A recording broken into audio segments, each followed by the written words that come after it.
ವಾಲ್ಮೀಕಿ ಮಹರ್ಷಿಗಳು ಅಥವಾ ವಾಲ್ಮೀಕಿ. ರಾಮ ಒಬ್ಬರೇ ಉತ್ತರ ಹೇಳಬೇಕು. ರಾಮಾಯಣವನ್ನ ಬರೆದವರು ವಾಲ್ಮೀಕಿ ಮಹರ್ಷಿ. ಮಹಾಭಾರತವನ್ನ ಬರೆದವರು ಯಾರು ನೋಡ್ರಿ ನೋಡ್ರಿ? ವೇದವ್ಯಾಸರು ಮಹಾಭಾರತವನ್ನ ಬರೆದರು.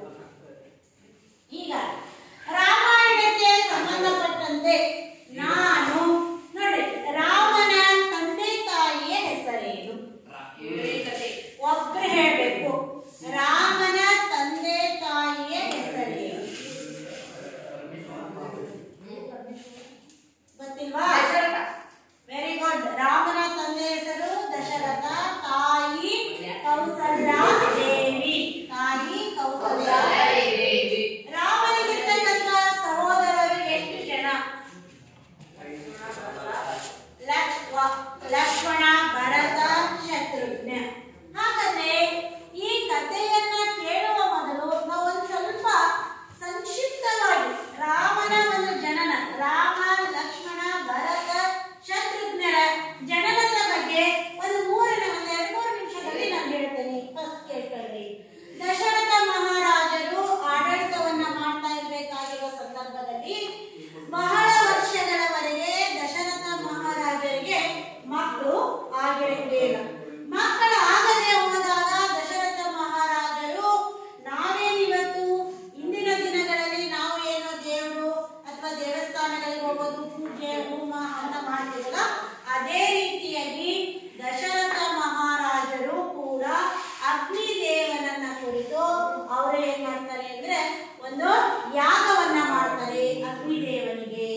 ಅಗ್ನಿದೇವನು ಇವರು ಮಾಡಿರ್ತಕ್ಕಂಥ ಯಾಗ ಅಥವಾ ಯಜ್ಞೆಯನ್ನ ನೋಡ್ಬಿಟ್ಟು ಏನ್ ಮಾಡ್ತಾನೆ ಅಂದ್ರೆ ಪ್ರತ್ಯಕ್ಷನಾಗಿ ಒಂದು ಪಾಯಸದ ಬಟ್ಟಲನ್ನ ಕೊಡ್ತಾನೆ.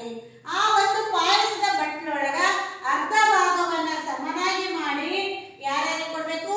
ದಶರಥ ಮಹಾರಾಜರಿಗೆ 3 ಜನ ಪತ್ನಿಯರು, ಕೌಸಲ್ಯಾದೇವಿ, ಸುಮಿತ್ರಾದೇವಿ, ಕೈಕೇಯಿ ಅಂತ. ಇನ್ನ ಅವ್ರ 3 ಜನರಲ್ಲಿ ಮೊದಲನೇದವಳಾಗಿರ್ತಕ್ಕಂಥ ಕೌಸಲ್ಯಾದೇವಿ ಪಟ್ಟದ ರಾಣಿ. ಹಾಗಾಗಿ ಆ ಪಾಯಸದ ಅರ್ಧ ಭಾಗವನ್ನ ಯಾರಿಗೆ ಕೊಡ್ತಾರೆ? ಕೌಸಲ್ಯಾದೇವಿ ಕೊಡ್ತಾರೆ. ಇನ್ನುಳಿದ ಅರ್ಧ ಭಾಗದೊಳಗ ಅರ್ಧ ಭಾಗವನ್ನ ಸುಮಿತ್ರಾಗೆ, ಅದ್ರಾಗ ಮತ್ತೆ ಒಂದು ಇದರೊಳಗ ಅರ್ಧ ಭಾಗವನ್ನ ಯಾರಿಗೆ?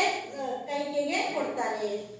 ಹೀಗೆ ಕೊಟ್ಟ ನಂತರದಲ್ಲಿ ಏಕಕಾಲದಲ್ಲಿ ಒಂದೇ ಸಮಯಕ್ಕೆ ಸ್ವಲ್ಪ ನಿಮಿಷಗಳ ಅಂತರದಲ್ಲಿ ಅಥವಾ ಗಂಟೆಗಳ ಅಂತರದಲ್ಲಿ ಮೊದಲು ಪಾಯಸವನ್ನ ಕೌಸಲ್ಯಾದೇವಿ ಸೇರಿಸಿರೋದ್ರಿಂದ ರಾಮನ ಜನನವಾಗುತ್ತೆ.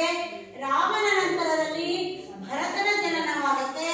ಭರತನ ನಂತರದಲ್ಲಿ ಶತ್ರುಘ್ನ ಮತ್ತು ಲಕ್ಷ್ಮಣ, ಶತ್ರುಘ್ನ, ಈ ತರಹ ಒಂದು ಕಥೆ ಇದೆ. ಹೀಗೆ ರಾಮ, ಲಕ್ಷ್ಮಣ, ಭರತ, ಶತ್ರುಘ್ನ ಇವರು ಎಲ್ಲರ ಒಂದು ಜನನವಾಗುತ್ತೆ. ಹಾಗಾದ್ರೆ ದಶರಥ ಮಹಾರಾಜರಿಗೆ 4 ಜನ ಮಕ್ಕಳು, 3 ಜನ ಪತ್ನಿಯರು. ರಾಮನ ತಂದೆ ತಾಯಿ ಹೆಸರೇನ್ಪ? ಸುಶೀಲ. ರಾಮನ ತಂದೆ ಹೆಸರು ಏನ್ಪ? ರಾಮನ ತಂದೆ ಹೆಸರು ಸುಶೀಲ್. ಎದ್ದೇಳೋ. ದಶರಥ ಮಹಾರಾಜರು ಕೂತ್ಕೋ.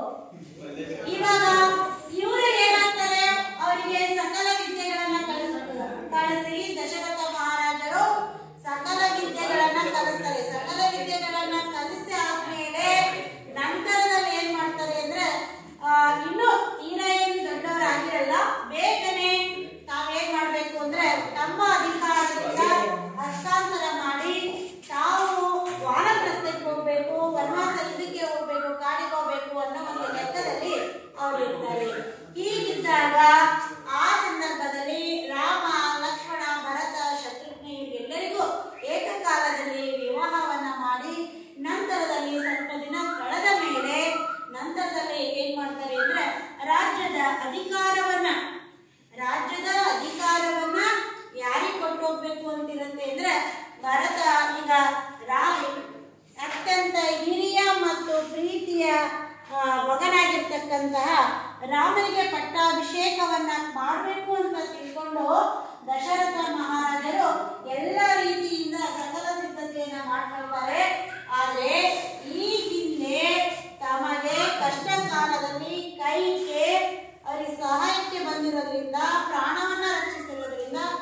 ಅವಳಿಗೆ 3 ವರಗಳನ್ನ ಕೊಡ್ತಾರೆ.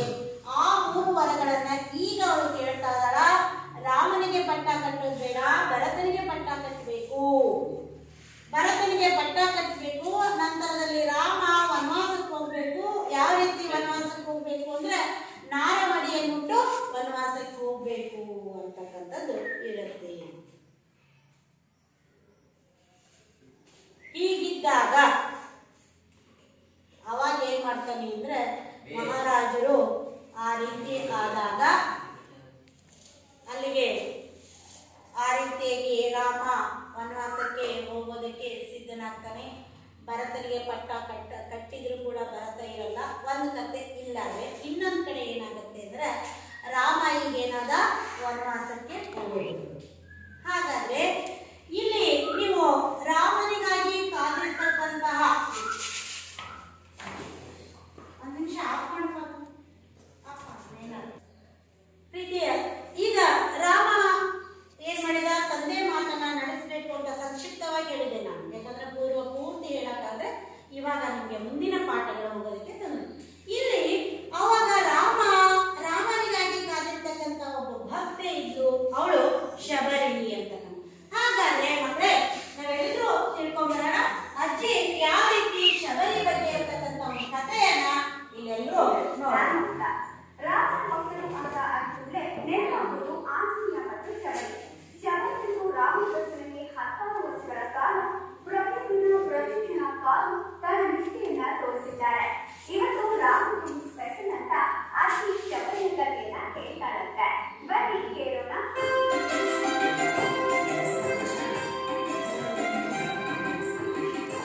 ಮಕ್ಕಳ, ಇವತ್ತು ಶಬರಿ ಕಥೆ ಹೇಳ್ತೀನಿ. ಒಂದಾನೊಂದು ಕಾಲದಲ್ಲಿ ಒಂದು ಕಾಡಿತ್ತು.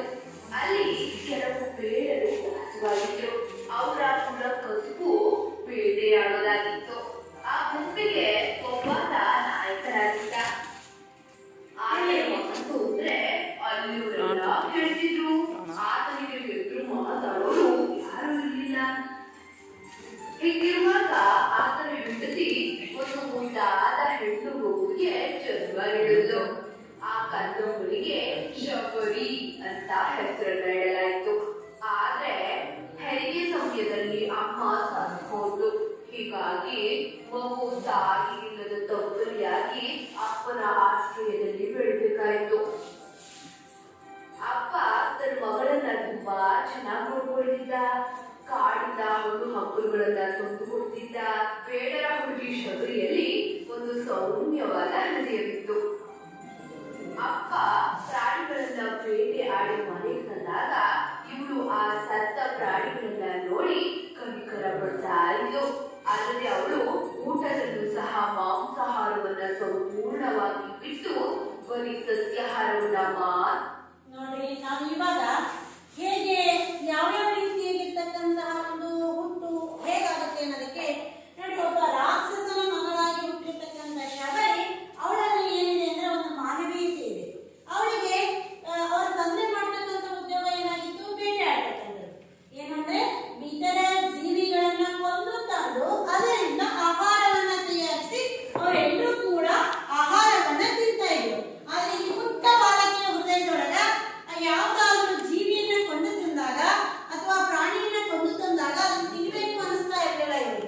ಇವಳು ನೋಡಿ ಹೇಗೆ ಅಂದ್ರೆ ಎಷ್ಟು ಮೃದುವಾದ ಮನಸ್ಸಿದ್ದು. ಅವಳು ಯಾವಾಗ ನೋಡಿದ್ರು ಬರೇ ಅಂಟು ಈ ಪ್ರಾಣಿಯನ್ನ ಕೊಲ್ಲೋದನ್ನ ನೋಡೋಕ್ಕಾಗಲ್ಲ, ಇದು ತಿನ್ನೋದು ದೂರ. ಅವಳು ತಂದೆ ಹೇಳ್ತಿದ್ದಂತೆ, ಅಪ್ಪ ಈ ಪ್ರಾಣಿಗಳನ್ನ ಈ ತರ ಕೊಡಬಾರದು. ಯಾಕಂದ್ರೆ ನಮಗೆ ಹೇಗೆ ಜೀವ ಇದೆನೋ ಅವಕ್ಕೂ ಜೀವ ಇದೆ. ಅವು ನಾವ್ ಹೇಗ್ ಬದುಕ್ತೀವೋ ಅವು ಬದುಕಬೇಕು. ಅದಕ್ಕೋಸ್ಕರ ಅವ್ರು ಏನ್ ಮಾಡ್ತಿದ್ರು, ಕೇವಲ ಹಣ್ಣು ಹಾಲು ಈ ತರಹದ ಸಸ್ಯಾಹಾರವನ್ನ ತಿಂದು ಬದುಕ್ತಾ ಇದ್ರು. ಆಮೇಲೆ ಅವ್ರ ತಂದೆಗೂ ಕೂಡ ಎಷ್ಟೋ ಸಲ ಅವಳು ಏನ್ ಮಾಡುದು, ಪ್ರಯತ್ನ ಪಟ್ಲು ಅವ್ರ ತಂದೆಯನ್ನ ತಿದ್ದೋದಕ್ಕೆ. ಪುಟ್ಟ ಬಾಲಕಿಯಾಗಿದ್ದಾಳೆ ನಾವು ಈ ಪ್ರಾಣಿಗಳನ್ನ ಕೊಲ್ಲೋದನ್ನ ಬಿಟ್ಬಿಡೋಣ ಅಪ್ಪ ಅಂತ ಪುಟಾಡಿ ಶಬರಿ ಹೇಳಿದ್ಲು.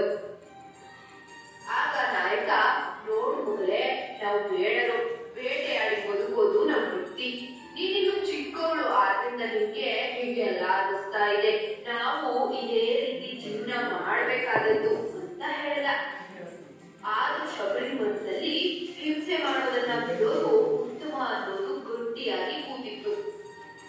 ಕೆಲವು ವರ್ಷಗಳ ನಂತರ ಶಬರಿ ಬೆಳೆದು ದೊಡ್ಡೋಳಾದ್ಲು.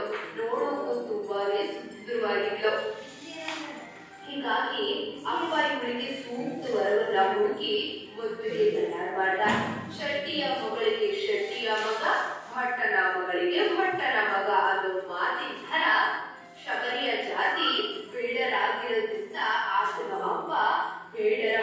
ನೋಡಿ, ಅವಳು ಬಾಲಕಿಯಾಗಿದ್ದಾಗಲೇ ಶಬರಿ ಯಾವ ರೀತಿಯಾಗಿತ್ತು ಅವಳ ಮನಸ್ಸು. ಸಸ್ಯಾಹಾರ ಪ್ರಾಣಿಗಳಿಗೆ ಹಿಂಸೆ ಮಾಡಬಾರ್ದು.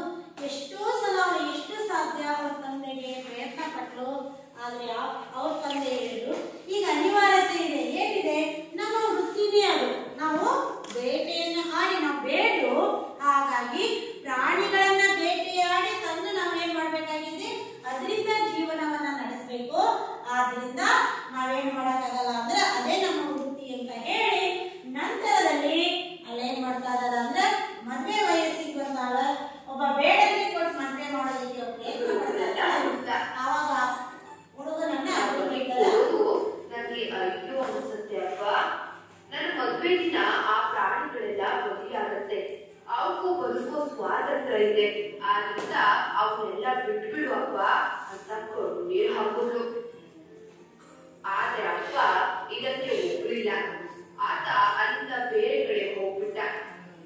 ಶಬರಿ ರಾತ್ರಿ ಎಲ್ಲ ಕುಳಿತು ಯೋಚನೆ ಮಾಡ್ತಾಳೆ, ನಾನು ಮದುವೆಯಾದಷ್ಟೇ ಪ್ರಾಣಿಗಳನ್ನ ಕೊಲ್ಲೋದು, ಆದ್ರಿಂದ ನಾನು ಮದುವೆಯಾಗದೆ ಇರುವುದು ಉತ್ತಮ.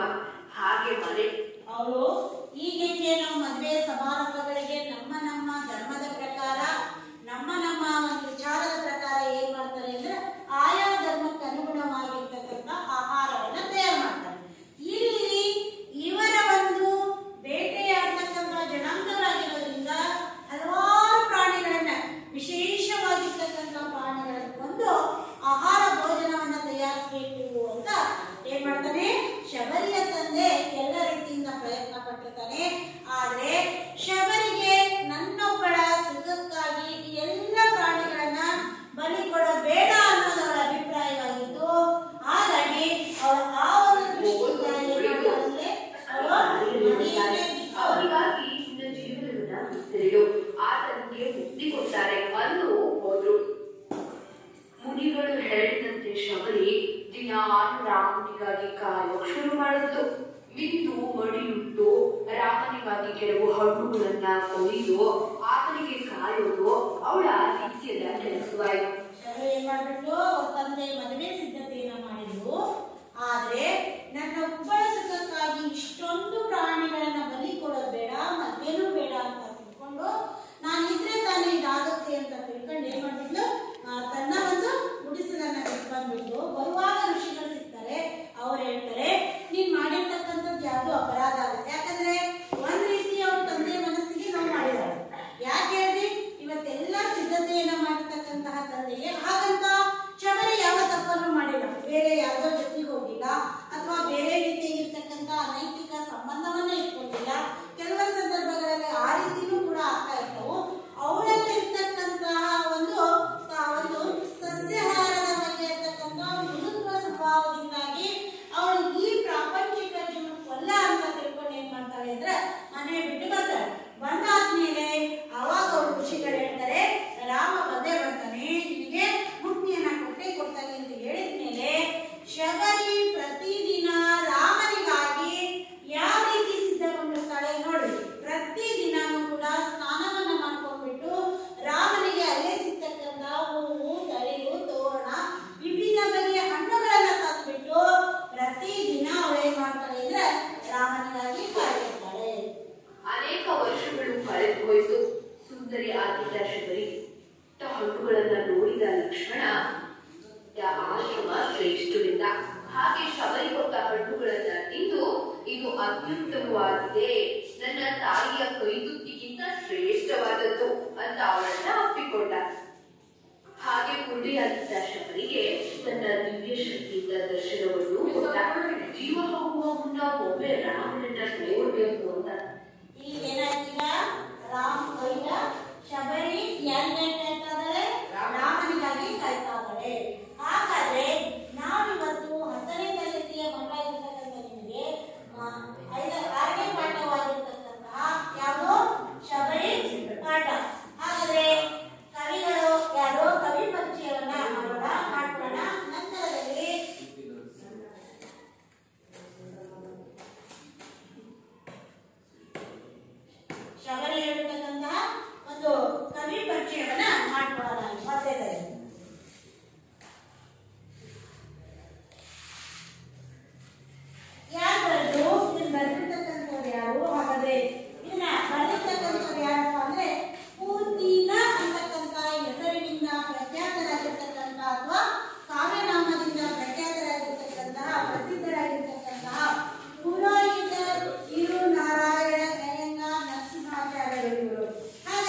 ಪಾಶಶಿ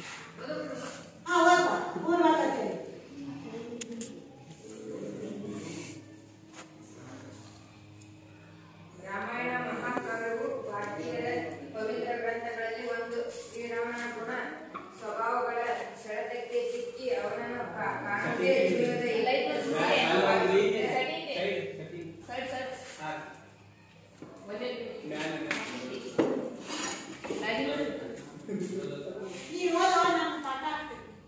ರಾಮಾಯಣ ಮಹಾಕಾವ್ಯವು ಭಾರತೀಯರ ಪವಿತ್ರ ಗ್ರಂಥಗಳಲ್ಲಿ ಒಂದು. ಶ್ರೀರಾಮನ ಗುಣ ಸ್ವಭಾವಗಳ ಸೆಳೆತಕ್ಕೆ ಸಿಕ್ಕಿ ಅವನನ್ನು ಕಾಣುವುದೇ ಜೀವನದ ಏಕೈಕ ಗುರಿ ಎಂದು ಭಾವಿಸಿದ ಅಸಂಖ್ಯಾತ ಭಕ್ತರಲ್ಲಿ ಶಬರಿಯೂ ಒಬ್ಬಳು. ಈಕೆ ಮದಂಗ ಋಷಿಯ ಆಶ್ರಮದಲ್ಲಿದ್ದಳು. ಮದಂಗರು ದಿವ್ಯಲೋಕವನ್ನು ಸೇರಿದ ಬಳಿಕ ರಾಮದಾನದಲ್ಲಿ ತೊಡಗಿ ರಾಮನ ದರ್ಶನಕ್ಕಾಗಿ ಕಾದಿದ್ದಳು. ಸೀತಾಪಹರಣದ ಅನಂತರ ಶೋಕತಪ್ತರಾದ ರಾಮ ಲಕ್ಷ್ಮಣರು ಸೀತೆಯನ್ನು ಹುಡುಕುತ್ತಿರುವಾಗ ತಪಸ್ವಿಯಾದ ಧನು ಎಂಬುವರ ಸೂಚನೆಯಂತೆ ಮತಂಗಾಶ್ರಮವನ್ನು ಪ್ರವೇಶಿಸುತ್ತಾರೆ. ಅಲ್ಲಿ ಶ್ರೀರಾಮನ ಬರುವಿಕೆಗಾಗಿ ಕಾದು ಗುಂಪಾಗಿ ಭಕ್ತಿಯೇ ರೂಪುಗೊಂಡಂತೆ ಇದ್ದ ಶಬರಿಯನ್ನು ದರ್ಶಿಸುತ್ತಾರೆ. ತನ್ನ ಆರಾಧ್ಯ ದೈವ ಶ್ರೀರಾಮನನ್ನು ಕಂಡು ಆನಂದಿಸಿ ಧನ್ಯತೆಯ ಭಾವನೆಯಿಂದ ಮುಕ್ತಿಯನ್ನು ಬಯಸಿದ ಶಬರಿಗೆ ಶ್ರೀರಾಮನ ಮುಕ್ತಿಯನ್ನು ಕರುಣಿಸಿದ ಸಂದರ್ಭವೇ ಈ ಗೀತ ನಾಟಕ. ಇಲ್ಲಿ ನೋಡ್ರಿ, ಇವಾಗ ಯಾರು ಅಂದ್ರೆ ಕವಿ ಪರಿಚಯವನ್ನ ನೀವು ಈಗಾಗಲೇ ಹೇಳಿದ್ದೀರಿ. ಈಗ ಅದಕ್ಕಿಂತ ಪೂರ್ವದಲ್ಲಿ ಏನಾಯ್ತು ಅಂದ್ರೆ ಈ ಒಂದು ರಾಮಾಯಣದಲ್ಲಿ ಬರ್ತಕ್ಕಂತಹ ರಾಮ ಯಾವ ರೀತಿಯಾಗಿ ರಾಮನಿಗೆ ಬರ್ತಕ್ಕಂತಹ ರಾಮನ ಅತ್ಯಂತ ಶ್ರೇಷ್ಠವಾದ ಭಕ್ತರು ಅಂದ್ರೆ ಹನುಮ ಮತ್ತು ಶಬರಿ. ಹಾಗಾದ್ರೆ ನಮ್ಮ ಸಾಹಿತ್ಯದ ಯಾವ ಪ್ರಕಾರ ಸೇರಿದೆ ಅಂದ್ರೆ ಇದು ಗೀತ ನಾಟಕ. ಹಾಗಾದ್ರೆ ಗೀತ ನಾಟಕ ಅಂದ್ರೆ ಏನಪ್ಪಾ ಅಂದ್ರೆ ಗದ್ಯನೂ ಇರ್ತತಿ, ಪದ್ಯನೂ ಇರ್ತತಿ. ಹಾಗೆಯೇ ಗೀತೆಗಳಿಗೆ ಹೆಚ್ಚಿನ ಪ್ರಾಧಾನ್ಯತೆಯನ್ನು ಹೊಂದಿರತಕ್ಕಂಥ ಸಾಹಿತ್ಯನೇ ಗೀತ ನಾಟಕ. ಅದರ ಜೊತೆಗೆ ಈ ಒಂದು ಸಾಹಿತ್ಯಕ್ಕೆ ಅಲ್ಲಲ್ಲೇ ಮೇಳಗಳು ಕೂಡ ಇರ್ತಾರೆ. ಇನ್ನ ಅವುಗಳಿಂದ ಪ್ರೇರಿತವಾಗಿರ್ತಕ್ಕಂಥ ಸಂಗೀತನೂ ಕೂಡ ಇರುತ್ತೆ. ಇವಾಗ ಆ ಒಂದು ಪಾಠವನ್ನ ನೋಡುವ ಪೂರ್ವದಲ್ಲಿ ಇಲ್ಲಿ ಕವಿ ಪರಿಚಯವನ್ನ ಇನ್ನೊಂದ್ಸಲ ನೋಡ್ರಿ. ಮುಂದಿನ ಅವರನ್ನ ತೋರಿಸ್ತೀನಿ. ಕನ್ನಡ ವಿಶ್ವಕೋಶದ ಭಾಷಾಂತರಕಾರರಾದ ಇವರು ಪೂರ್ಣಿನ ಅವರು ಏನು ಪುರೋಹಿತ ತಿರುನಾರಾಯಣ್ ಅಯ್ಯಂಗಾರ್ ನರಸಿಂಹಾಚಾರ್ಯರು. ಅದರಲ್ಲಿ ಕಾವ್ಯನಾಮ ಪೂತಿನ ಅಂತಕ್ಕಂಥದ್ದು. ಇಂದಿನ ದಿನ ನಾವೇನು ಇವತ್ತು ನೋಡ್ತಾ ಇದ್ದೇವಲ್ಲ ಶಬರಿ ಪಾಠದ್ದು. ಹಾಗಾದ್ರೆ ಇವರು ಬರೆದಿರ್ತಕ್ಕಂತಹ ಏಕಾಂಗ ನಾಟಕಗಳು ಯಾವುದು? ಏಕಾಂಗ ನಾಟಕಗಳು ಅಂತಕ್ಕಂಥ ಕೃತಿಯಿಂದ ಆಯ್ದುಕೊಳ್ಳಲಾಗಿದೆ. ಸರಿ, ಹಾಗಾದ್ರೆ ಇವಾಗ ನೋಡ್ರಿ ಪುಸ್ತಕವನ್ನ ಎಲ್ಲರೂ ಕೂಡ ತಿಳಿರಿ. ಯಾರು ನೋಡಿ ಮತಂಗಾಶ್ರಮದಲ್ಲಿ ತನ್ನ ಪರ್ಣ ಶಾಲೆಯ ಮುಂದಿನ ವನದಲ್ಲಿ ಶಬರಿ ಹಂಬಲಗೊಂಡಿದ್ದಾಳೆ. ಶ್ರವಣಿಯಂತೆ ರೂಪ, ವೃದ್ಧೆ, ತೀರೆ, ಕೃಷ್ಣ ದಿನಾಂಬರೆ, ನೋಡುವುದಕ್ಕೆ ಬುದ್ಧಿಹೀನಳಂತೆ ಕಾಣುತ್ತಾಳೆ. ನೋಡಿ ಶಬರಿ, ನಿಂತಲೇ ನಾನಿದ್ದೀವಿ ರಾಮ, ನೀನೆಂದೈತರುವೆ, ನೀನಿರುವುದಲ್ಲೋ ನಾನರಿವೆ, ನಿನ್ನೆಡೆ ಗೈದು ಗಳಿಯರೆ, ನೀ ಬರೆ ಎನ್ನುವ ನೆಚ್ಚಿನೋ, ನಾನಿನ ಬಯಕೆ ಹುಚ್ಚಿನೋ, ನಿಂತಲೇ ರಾಮ, ದೊರೆಯುವಳೆ ಸೀತೆ, ಭೂಮಿ ಜಾತೆ, ಆತ್ಮ ಕಾಮ ಕಲ್ಪಲತೆ, ದೊರೆಯುವಳೆ ಚೆಲುವೆ, ಎರವೆ ಗಿರಿವನವೇ, ಬೇರಿರಿ ನಾನೆರವೆ, ದೊರೆಯುವಳೆ ಅವಳ ನೆಲೆ ಯಾರು ಅರಿಯರೆ, ಬೇಡಿಕೆಯನ್ನರಸಿ ದೊರೆಯುವಳೆ, ಈ ಬೇಗೆ ಕೆಡದಲ, ನನ್ನೆದೆಗೆ ಬಿಡದಲ, ಈ ಜಗದ ಸುಡದಲ, ಹಾ ಹಾ ಹಾ. ಲಕ್ಷ್ಮಣ, ತಾಳಿಕೋ ಅಣ್ಣ ತಾಳಿಕೋ, ಸೂರ್ಯನ ತೇಜೆಗಡೆ ತೇಜಕ್ಕೆ ಯಾರು, ರಾಮನ ಧೈರ್ಯಗಡೆ ಧೈರ್ಯಕ್ಕೆ ಯಾರು, ರಾಮ ಸ್ಥೈರ್ಯವಾಗಿ ಅವಳ ನೆನಪಿನ ಸೆಳಕಿನ್ಯಾಸಕ್ಕೆ ಎನ್ನ ಬಗೆಗಿ ವಾರದಿ ಶೋಕದಕ್ಕೆ ಇಂದೋ ನೋಡು ಲಕ್ಷ್ಮಣ, ತಾಪಸರು ಇದೆ ಮರು ತೊಡಿಸಿದ್ದೇನೆ ಅವಳ ಹಾಡು. ಲಕ್ಷ್ಮಣ, ಹೌದು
ಮಾಡತಕ್ಕಂತಾಗಿದೆ.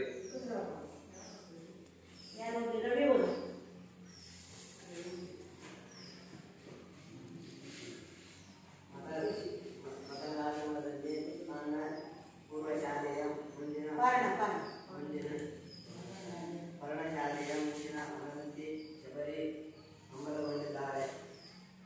ರಮಣೀಯತೆ ರೂಪ ಚೀರ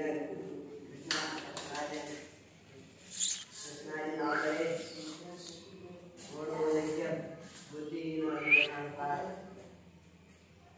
ಶಬರಿ ಇಂದಲೇ ನಾ ನಿಂತಿರುವೆ. ರಾಮ ರಾಮ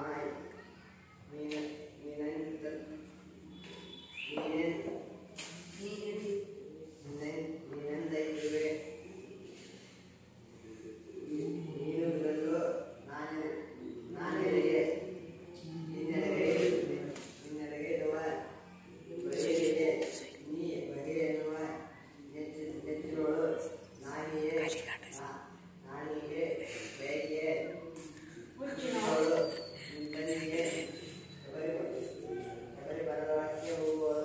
ರಾಮ ಲಕ್ಷ್ಮಣರು ಪ್ರವೇಶಿಸುತ್ತಾರೆ. ರಾಮ ದೊರೆಯುವುದೇ ಇದೆ. ಭೂಮಿ ಜಾತಿ ಆತ್ಮ ಕಾಮಕರ್ಮದಲ್ಲಿ ದೊರೆಯುವುದೇ ಚೆಲುವೆ. ಗಿರಿಮಳೆ ಕೇಳಲಿ ನಾನಿರುವೆ. ದೊರೆಯುವಳೆ ಅವಳ ನೆಲೆ ಯಾರು ಅರಿಯಲಿ ಹೇಳಿ ಹೆಣ್ಣುತ್ತಿದ್ದರೆ ಈ ಬೇಗೆ ಕೆಳಗಲ ನನ್ನೆದೆಯ ಬಿಡದಾಲ ಈ ಜಗಳ ಬಿಡದಾಲ ಆಗಾಗ ಲಕ್ಷ್ಮಣ ತಾಳಿಕೋ ಅಣ್ಣ ತಾಳಿಕೋ. ಸೂರ್ಯನೇ ದೇಶಗಿಡಿಯಾರು. ರಾಮನೇ ಧೈರ್ಯ ಗಿಡಿಯಾರು.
ನಿಮ್ಮಗಿಂತ ದೈವ ಮರಳು ಮಾಡಿತ್ತು.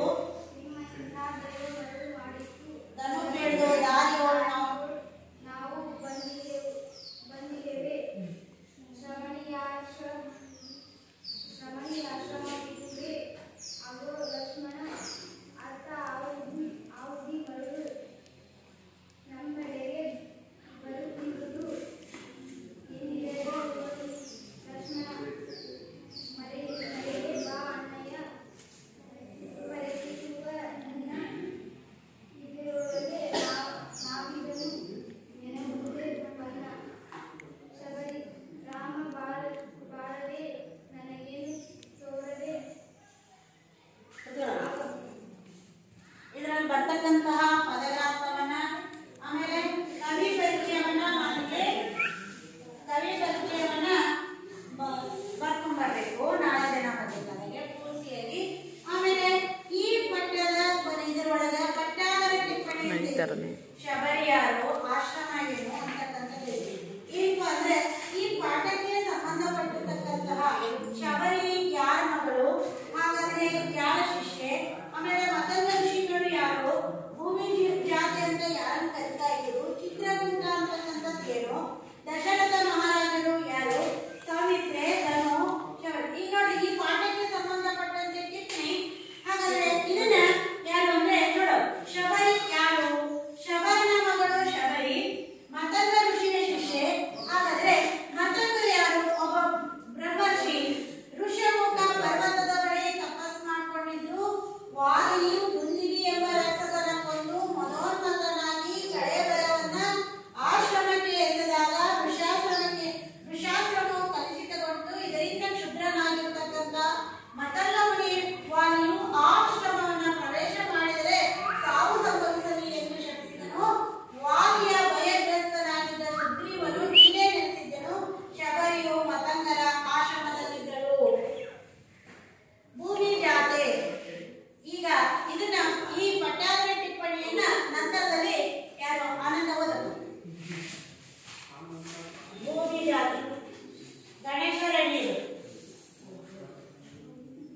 ಮತ್ತೊಂದು ಹೆಸರು ಚಿತ್ರಕೂಟ. ಒಂದು ಪರ್ವತ ಉತ್ತರ ಭಾರತದ ವಯೋಷ್ಠಿ ನದಿಯ ಪಕ್ಕದಲ್ಲಿದೆ. ಶ್ರೀರಾಮನು ಮತ್ತು ಲಕ್ಷ್ಮಣರೊಂದಿಗೆ ಅರಣ್ಯವಾಸಕ್ಕೆ ಹೊರಟಾಗ ಮೊತ್ತ ಮೊದಲು ಇಲ್ಲಿ ಆಶ್ರಮವನ್ನು ಕಟ್ಟಿಕೊಂಡನು. ಭರತನು ಶ್ರೀರಾಮನನ್ನು ಭೇಟಿಯಾಗಿ ಆತನ ಪಾದಕಗಳನ್ನು ಇಲ್ಲಿ ಪಡೆದನು. ದಶರಥ ಅಯೋಧ್ಯೆಯ ಅರಸು. ರಾಮ, ಲಕ್ಷ್ಮಣ, ಭರತ, ಶತ್ರುಘ್ನ ಈತನ ಮಕ್ಕಳು. ಕೌಶಲ್ಯ, ಸುಮಿತ್ರೆ, ಕೈಕೇಯಿ ಈತನ ಒಡತಿಯರು. ಸೌಮ್ಯ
ತಾಯಿಯ ಹೆಸರೇನು?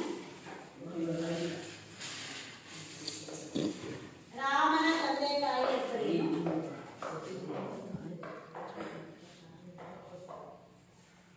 ಎರಡನೇ ಪ್ರಶ್ನೆ, ಗೀತ ನಾಟಕ ಎಂದರೇನು? ಶಬರಿ ಯಾರು? ಎರಡನೇ ಪ್ರಶ್ನೆ, ಗೀತ ನಾಟಕ ಎಂದರೇನು? ಮೂರನೇ ಪ್ರಶ್ನೆ, ಶಬರಿ ಯಾರು? ನಾಲ್ಕನೇ ಪ್ರಶ್ನೆ, ಪೂತಿನ ಅವರ ಪೂರ್ಣ ಹೆಸರೇನು? ಪೂತಿನ ಅವರ ಪೂರ್ಣ ಹೆಸರೇನು? ಏನ್ರಿ? ಪೂತಿನ ಅವರ ಪೂರ್ಣ ಹೆಸರೇನು?